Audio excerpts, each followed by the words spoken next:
And so I had a friend that committed suicide, and that was just a lot of emotion to feel in our community. And I didn't have any of the tools for processing. And really, not a lot of people did. I don't know that my parents had those tools to be like, okay, I'm going to come along my child and like help you process this. And the way that I process it, so there's some things that I'm born with. I am pretty tough. Like I will say, like as a wrestler, that's just kind of instilled into you. But there's like, my dad was an athlete. My grandfather was an athlete. They're just tough men. They were successful men. So like I feel like that was kind of bred into me. And so I learned how to protect myself by just being tough. But the thing is, when there's something when you do eventually come to a point in your life when you encounter something real, and there's actually a traumatic experience, which everyone's going to go through at some point, you can't just be tough.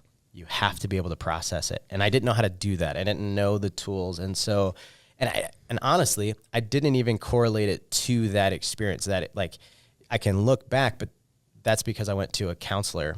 And so I basically, to try to answer your question without dragging it out, I just started going down a really destructive path. And like the way that I was talking to myself, the emotions that I was feeling, and what I was doing to numb those things really pulled me away from my family.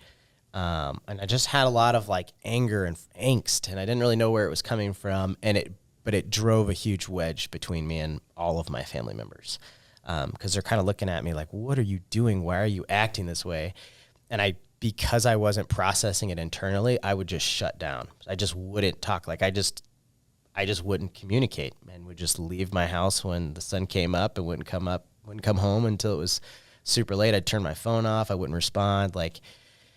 And I was just doing my own thing. And I was very independent. I've always been very independent. I've gone on international trips when I was 15 by myself. And so I'm like, well, I can take care of myself in a third world country. I don't need anyone. I'm fine. So, eventually got to a point where I wasn't living in my home anymore. I was sleeping in my car, and I moved into the trailer park. I met some buddies that needed a fourth roommate, and I moved into their house. And those guys just really loved on me well. They could kind of see like, okay, something's going on with Sammy. And as they would talk to me, and it's also like you meet people that are outside of your immediate family, they're easier to talk to because there's not that like preconceived idea of who you are. So, I could tell them what I'm doing on the weekends, and they're like, oh, okay. Like, that's really destructive, but I'm not in your family. So, I didn't feel as much judgment by them, but they loved on me really, really well.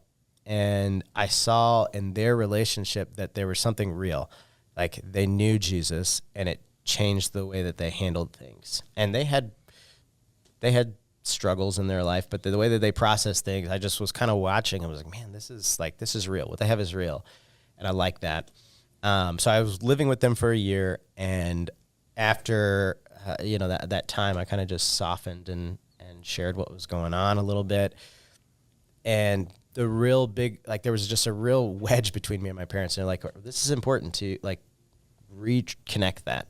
And so I went to my parents, and I didn't know what was going on. I was just like, I'm feeling a lot of stuff. And at that point, I was really depressed, having these just dark thoughts, of just my life is pointless. I don't want to be here. Why am I doing this? Like I said, I quit wrestling. I was not finding value in anything. I had a relationship that was just, I didn't know how to be in a relationship, and it just wasn't healthy for either one of us. And just at that time, it was really bleak. I didn't have this things to be grateful for. I wasn't aware of those things. So I kind of just told my parents that. I'm like, look, I'm thinking about, I'm really struggling at that time with suicidal thoughts, and just really treating my body poorly, doing things that were not going to give me a long life. Let's just put it that way. Mm-hmm. And so that was really hard for my parents, because it was coming out of left field seemingly, of just, wow, we don't know what's going on with our child, and he's telling us all this. That's a big weight to drop. But they had the, I guess, the foresight to be like, look, we need to do some counseling. Let's do some family counseling. And we went and saw this guy, and was really awkward for me to go and sit with my parents and this counselor and like talk. And we went for a few weeks where I just kind of was doing the tough man act and just like, he's asking me questions and I'm just kind of giving him lip service. And like, I know the answers. Like I've been around Christians long enough. I can give you the right answers. Mm-hmm. And then one day he asked me, he's like, and it was so casual. It was like, I was walking out the door and he's like, oh, one more question. He's like, have you ever lost like a really close friend? Have you ever experienced death? And I remember just like my stomach like knotted and I started just like crying, which was another really strange thing. Like I hadn't cried in years. Like it just wouldn't happen. You could tell me anything. It was just like, I don't feel anything. And so that was like, oh, we found something. So then I started meeting with him one-on-one, and that's when we just really started to pull things out of just like, okay, where's your mind going? Where did it go when this happened? What happened, where in that time of life? And we just really came down to, I didn't have the tools to process things.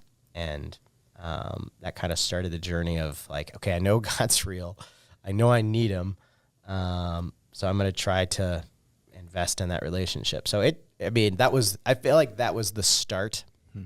I'm getting connected with God. I went back to college, went to college at Northern Michigan, fell into a great church. And that was just more believers that were like on fire. And I hadn't really met those people and I hadn't really been even aware. I'm sure that there was strong Christians in my community. I just wasn't paying attention to it because I wasn't in enough pain to need some help.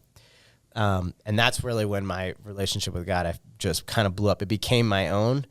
I was away from my community. And so I got to kind of reinvent who I was. And it was like, I'm someone who like loves Jesus and like, I care about people's heart. And like in that church, it was such a small group that people could really get involved in your life and kind of like pray for you every single week and check in with you. And, so that I needed that environment, and that's really just what exploded me and people speaking into my life.